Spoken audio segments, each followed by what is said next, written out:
Hey everybody, and welcome to week 1 and 2 of Soul Hacks. I want to apologize from the depths of my being for what's been a little bit of a challenging start to our first online course. A little bit of a struggle to get the videos up in time. So for that reason, what I'm presenting to you today is both weeks 1 and week 2 together.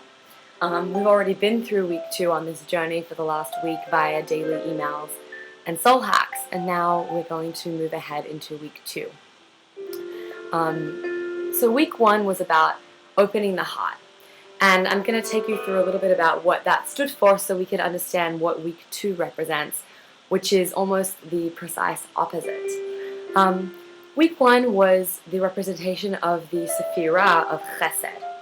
Chesed is the first of the visage of the 6 emotional attributes, beginning with Chesed, which is opening the heart, and then moving into the second one, which we begin this week, Gevurah, which is containment or restriction.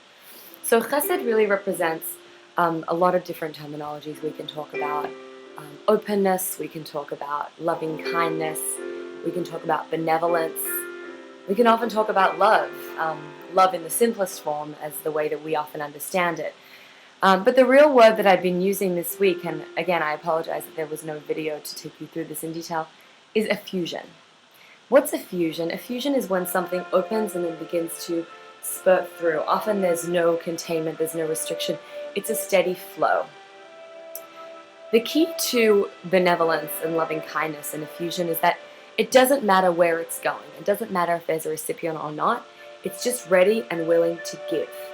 It's that first crack that happens when we make the decision, as you've all made by joining this list, to open our hearts.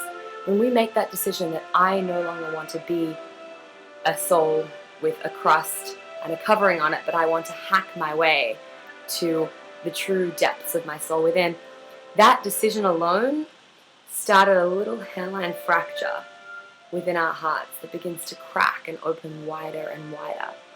And that's made through that initial decision. So what happens, it's that enabler of that first point of outside connection. It's really that first point of expansion. It's when you turn on the tap and a little trickle comes out and then it starts to flow. And that is that effusion, that giving. It's only when we know how to give and when we fully, truly are prepared to give out from ourselves that we can also receive. So the exercise of the Chesed week that we just went through is also a lot about making sure that we have the resources within ourselves to give and keep giving, and in doing so receive. A true giver is when there's no transaction involved. It's not about what will I receive as a result. Rather, it's about how can I give and keep giving, and in that act of giving, I am replenished. Why? Because I want to be giving. I know that by giving, I'm achieving my highest self. I'm being my truest self. And in doing that, I continue to receive from the divine source of all giving. So if we think about what's out there in the universe, there is an infinite source of benevolence, goodness, kindness, love, chesed. In fact, it's said in the holy scriptures, it says, Olam chesed yibaneh. The world will be built on chesed, on this effusion of loving kindness. The fact that the universe exists is proof of the existence of this concept of chesed. We learn in sacred texts that the Creator tried to create the universe with entirely built on this effusion of loving kindness, and it wasn't possible. The world could not contain such an effusion. Then the next try was to create a world based entirely on restriction, severity, strength, justice. The justice is there to temper the loving kindness and the giving. So when we have justice, we know that we can't just give to everybody and anybody, because that's not how the world works either. Then we give to people who use it to enable their own suffering, to enable their own continuation of a process. Rather, we need to be giving in a way that it's restricted and contained and going into the right place. So when the Creator did the next version of the world based on justice and severity, again, we couldn't handle it. It was too much. We need benevolence and kindness to keep moving through our lives. So finally, the state of the universe as we know it is a temperance of the two. It's a fusion of the two. And that's something that we will discuss next week when we talk about how these two attributes meet in the middle, the Chesed and the Gevurah, the effusion and the restriction, the containment. Because we need containment. We need to have a vessel to put all of the effusion and the bounty into. Now, the fact that we even allow others to exist, the fact that we even look them in the eye and say, I'm happy to have you here with me, sharing with me in this moment, that is us embodying that divine energy of giving, of benevolence, of effusion. When we put it out there so others can receive the benefits of what we're doing, we're giving that gift to others, but we also give that gift to ourselves, because then others will enable us to coexist alongside them as well. Now, when we went through the Chesed week, we really talked about how opening the heart can be very challenging, and it's not always something that's easily done, especially when you live a modern day existence, when you live in a universe where it's very much all about me, because if I don't look out for me, who's going to? And that's really why Chesed begins with self-love. It begins with saying, the first person that I want to be benevolent to and give everything that's deserving is to me. And only by doing that can we truly be a giver to others. So we talked last week as we went through each day, we had the Chesed within Chesed, that severe effusion that really opens the heart, where we make a decision to just do something heart-opening for the sake of hacking our soul, even though it's not easy, even though we often want to do what feels comfortable for the ego, which may or may not be what the right thing is for our own soul, for the feeling of love that we have within. So we begin by going all out effusion and openness and love, but then we have to create a boundary and contain it back a little bit. We then talked about the compassion in love, how sometimes you look at somebody and you want to love them, you want to give them everything, but you know you just can't. You know that if you give them too much of this effusiveness, they won't receive it properly. Maybe it will enable them and they won't have the capacity to move on and do what they truly need to do. Maybe they've really wronged you in the past and really given you a reason to say, this person is not deserving of my open, loving heart. Of course, everybody is deserving of an open, loving heart, but it's not easy for us to do that because we're human, and that's okay. So our magic bridge is compassion, and we talked about that last week on day 3, that compassion is one of those magic medicines. It's something that can really change the way we relate to another person when we pour compassion on them and on the wounds that they project outward that cause us pain. When we look at somebody else and say, I cannot love you, I cannot even forgive you, but I can have compassion for you. We then moved into netzach, endurance, strength, long-lasting, longevity. And that was time to start examining our long-term relationships, the people that we've really felt loving towards or who've loved us for a long time. Maybe we don't feel that anymore. Maybe we feel sometimes that we're unworthy of being loved. But when we dig deep into these long-standing relationships and we see that sometimes some things stand the test of time, and we dig into that energy by reaching back out to those people, by letting them back into our lives, even if it's just a quick short text message, we can start to understand how to create the strength to move into laying a foundation for open-hearted love. And that brought us to our next point. So we had the triumphs, the acknowledgement of how well we're doing, and then we also have the acknowledgement of what we need, the gratitude, the humility, asking and saying, I need a team around me to build this experience. I'm grateful to those who've given me their love, and I'm grateful to those who have expressed love to me in ways that maybe they don't even know how much it's made a difference to me. And when we experience gratitude, we really open our hearts that further bit wider and wider, so we can reach the ultimate point, which is connection. We build that foundation, that bonding, in the 6th day, which was Yesod. So if you've been keeping track so far, they really all build upon one another in building blocks. And we had a great experience of seeing that last week, how we went from gathering all of our tools together to begin the initial heart opening, create a container for it. We then moved into equipping our own bodies and minds with building our team, acknowledging what we needed, finding the triumphs within ourselves, going back and bonding with those behind us so we really have what we need. and then moving forward into connection and finally creative expression. And that's really where the two differ, is because true bonding, true connection with another person is about having our own self, our own full actualization as the people that we are, our netzach, our power, our triumphs, our victories that say, this is who I am. And then we have our hod, our acknowledgement, our humility that says, but I need somebody else too. It's the coming and the going. It's the running and returning. And when we combine those together, we build a true foundation, sunk deep in the earth, which is our foundation, our bonding, our yesod, which finally, once we've created that point of connection, once we find one small area that we can connect with somebody else, we're ready. We're ready for creative expression. We're ready for the final day, which we had yesterday, of malchut, of sovereignty and nobility that brings us to benevolence to the next level. Because now we're moving past the world of chesed, of open-hearted effusion, and we're moving towards Gevurah, which is building a container. It's also defining boundaries. And I apologize if this video is skipping or anything like that. I'm not quite sure. Like I said, there are technical difficulties. Hopefully you can all hear what I'm saying. And the key point is here, which is that we're talking this week about we've really done what we can to build, open our hearts, build that loving kindness connection, start with effusion. But now we really have to start talking about containment. Now,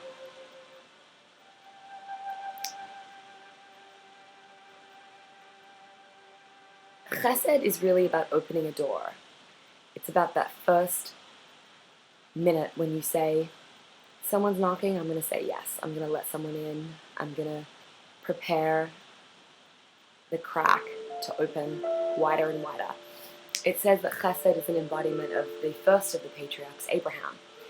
Abraham was known for his extreme benevolence and loving kindness. In fact, he had a tent in the desert, in the Mesopotamian desert, kind of in the beginning of civilization as we know it, and it was a very hot desert, but Abraham had 4 openings on his tent door, each one of those openings facing a different direction in the desert, because he wanted to be completely open to all people who were passing by, who needed to come and have some water to drink, wash their hands, wash their feet, and have some food to eat in the desert. So Abraham was such an embodiment of chesed and effusion that even when he had nobody else to receive what he was putting out there, he put it out there anyway.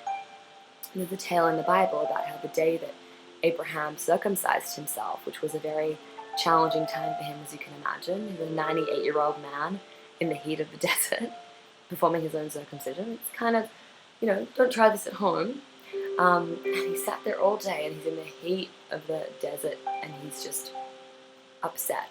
Not because he's in pain, not because he's like, hey God, you got me to do this, and now I really can't feel it. But he's like, where are my guests? Where are my people? This is what gives me the strength to keep going. This is what I need to be my true self. And God created this intense hot desert wind that didn't allow any visitors to come by. Abraham was disappointed. He still had that need to keep giving and giving and giving, because he knew the secret, which is that when you open one door, even a tiny crack, not only are you letting things effuse out forward, but you're enabling yourself to receive. Now, originally, chesed was actually the term, that same attribute was also called gedula, or greatness. And that's really coming along in the same area, which is that gedula is about expansion, going beyond ourselves. And that's what chesed teaches us. It's about how to expand.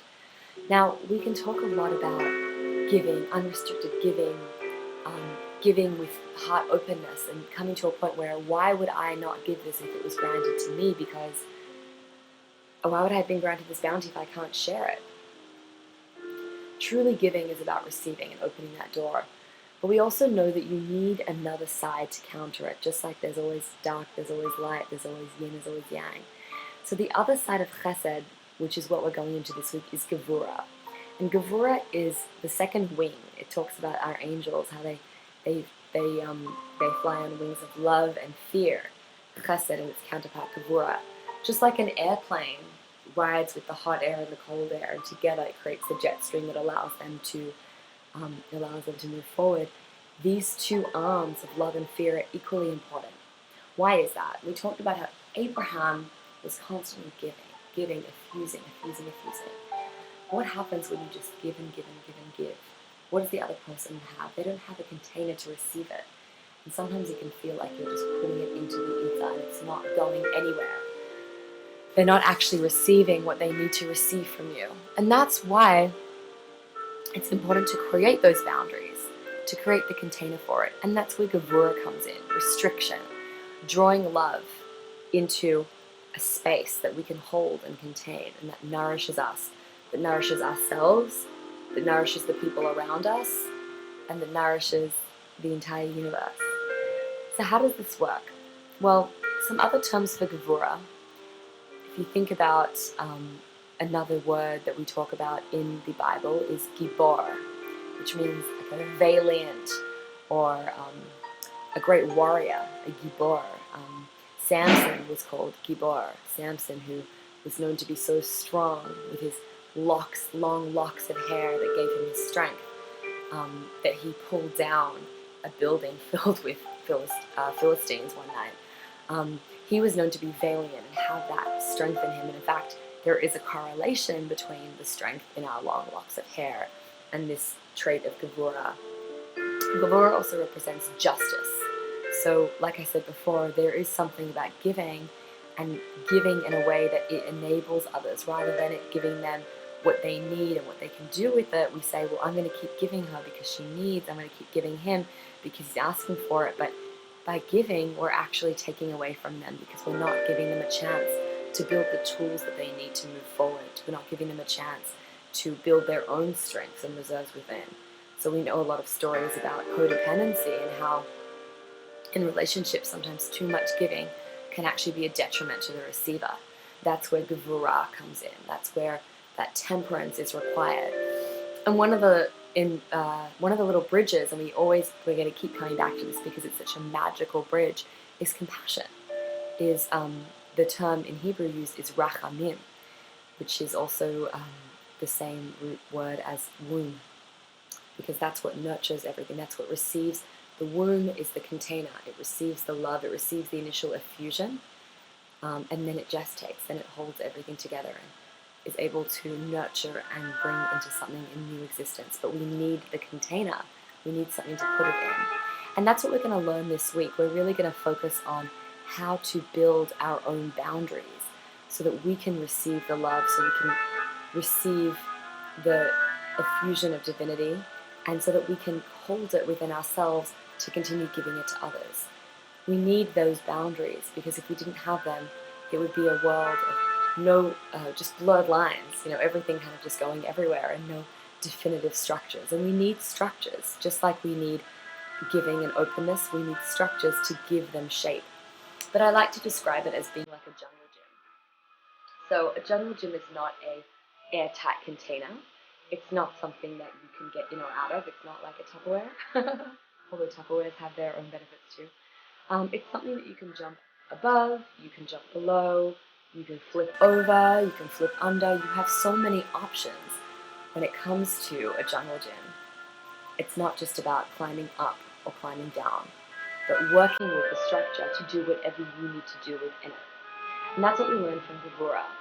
Another important thing about Gevurah, aside from the fact that it correlates with strength, valiance, severity, it also stands for restriction. And it's hard to think about how restriction can be a good thing, because we know that this universe was built for the purpose of drawing down divinity, creating more expansion, more openness. So why would a restriction be a good thing? Well, we also know that this universe couldn't have existed as a purely open manifestation of source energy, because then none of us would exist as we are now in this physical reality. We'd all still be floating around as energetic bodies and energetic beings, and we would be completely nullified with source energy, with God, divine energy, rather than having our own existence. Now, we need to have our own existence in order to make this world work, and that is the purpose of creation. The universe wants us to expand, to experience everything in full actualization and bring that divinity into a physical reality. That's the trick. That's the secret to what we have to be achieving over here. It's not about let's all become angelic beings and nullify back in source. It's let's stay and remain physical beings, humans who look each other eye to eye, but let's become angelic, divine beings in human bodies who are capable of achieving divinity.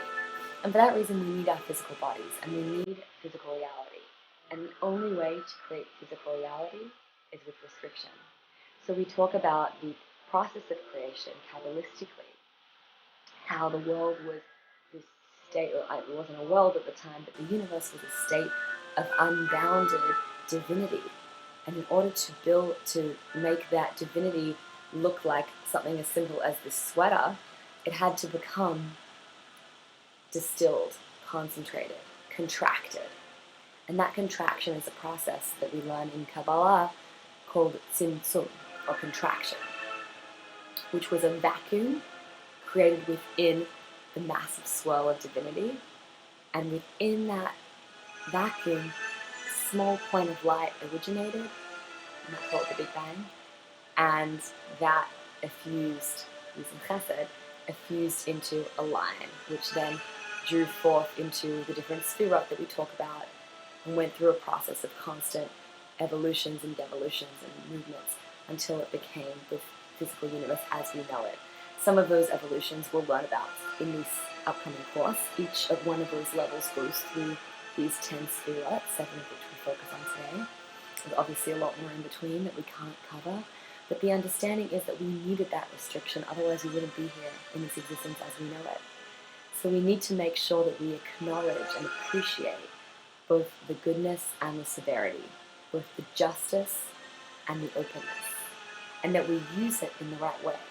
So this week we're going to be journeying through justice, severity, restriction, containment, and boundaries, and showing how rather than them all appearing to be something that's a little bit too strict for us, too much for us, they can actually be infused with each one of the other 7. We can have openness and loving kindness within our boundaries. We can have compassion and beauty and balance within our boundaries. We can have triumphs and victories within our boundaries. We can have humility and acknowledgement and gratitude within our boundaries. We can have connection in our boundaries. And finally, we're able to use our boundaries for complete effusive expression, the final Sefirah. So I really look forward to joining you on this journey once again this week. I also invite you to send me feedback. This is only the first week of our first online course. I know that most, if not many of you, we've spent time in person studying these Torah concepts together. But I know that an online video is not the same. So I would love to hear your feedback, anything to do with how this video presents and how the emails are, and anything else about timing when you like them sent, or anything else along those lines. I'm more than open and ready to hear. I want to thank you again for your patience with the videos, for your enthusiasm regarding the content of this course, and especially for your bravery in being willing to confront all of these challenges, to hack your way to your soul within, to say, I'm not happy with the status quo, I want to live a better life, and for using this framework to do that. Blessings to you. May you have a successful, beautiful week of restriction and containment, but filled with love and bounty and joy and beauty. Blessings to all.